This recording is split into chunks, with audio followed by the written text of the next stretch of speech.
প্রথম একটা জিনিস আপনারা ক্লিয়ার আজকে হচ্ছেন কি হচ্ছেন না আমি জানি না, তো একটা জিনিস ক্লিয়ার আপনারা হয়ে যাবে।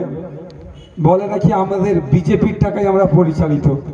বিজেপি যদি আমাদের এক গাদা টাকা দিত, অন্তত এখানে খান দশেক ভালো ভালো হ্যালোজিন তো লাগাতে পারতাম।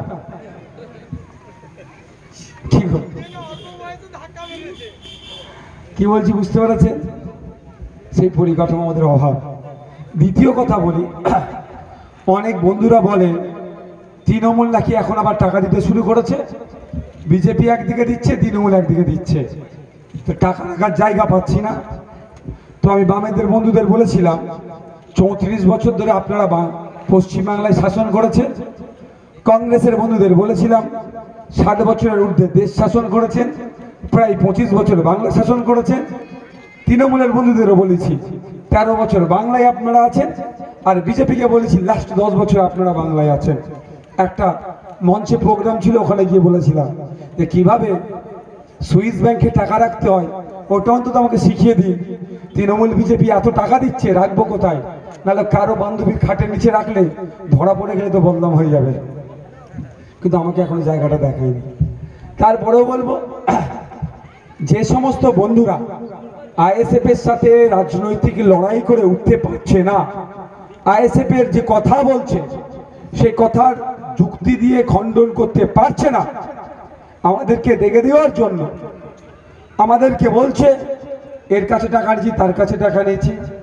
আজকের পর থেকে আমি ময়নার দারুণ জায়গায় নাম এটাই বলি, শান্তির মোড়।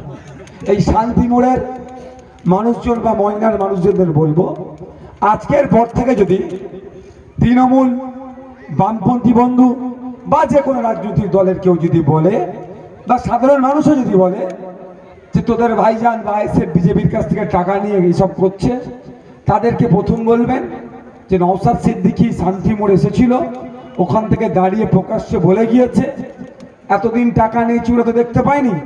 প্রকাশ্যে আমি চাইছি আমি তৃণমূল আর বিজেপির কাছ থেকে টাকা নেবো, অন স্টেজ ব্যবস্থা করতে বলবেন। ভয় লাগছে নাকি?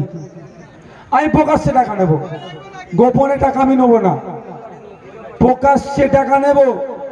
যে ব্যবস্থা করতে পারবে তাকে শুধু ধন্যবাদ জানিয়ে ছোট করব না, 90% টাকা তাকে দিয়ে দেবো। যে বন্ধু আমার বামপন্থী বন্ধু, যে আমার তৃণমূলের বন্ধু, বিজেপি তৃণমূলের কাছ থেকে টাকার ব্যবস্থা করে দেবে, 100 টাকার ব্যবস্থা করে দিলে ওয়ান স্টেজ আমি 100 টাকা বিজেপি তৃণমূলের কাছ থেকে নেবো। ওই টাকা থেকে নিয়ে 90 টাকা ওই বামপন্থী বন্ধু বা তৃণমূলের বন্ধুর হাতে তুলে দিয়ে মাত্র 10 টাকা আমি নেবো আমার পার্টি চালানোর জন্য। ব্যবস্থা করতে বলুন, ব্যবস্থা করতে বলুন,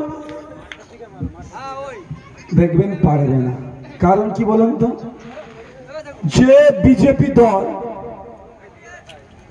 ইলেকট্রাল বন্ডের মাধ্যমে টাকা তুলে জীবনদায়ী ওষুধের দাম বাড়াতে সহযোগিতা করছে কোম্পানিকে, যে বিজেপি দল ঘরের মধ্যে শুধু গোমাংস আছে এই সন্দেহে আখলাককে, পেলুকে, এই ধরনের আফরাজুলকে, হাফিজ জুনায়েদকে যারা হত্যা করছে, সেই বিজেপি দল নাকি আবার নওশাদকে টাকা দেবে। এটা বুঝতে হবে। যেই দেবাংশু বাবুরা বাচ্চাদের মিড ডে মিল থেকে চুরি করছে, যেই দেবাংশু বাবুরা রেশন চুরি করে, যেই দেবাংশু বাবুরা গরিবের সন্তান 15 লাখ 20 লাখ দিতে পারছে না বলে তার চাকরিটা চুরি করে নাই, সেই দেবাংশু বাবুরা নাকি আমাদেরকে টাকা দেবে। বুঝতে পারছেন? আমি কেন প্রকাশ্য বললাম?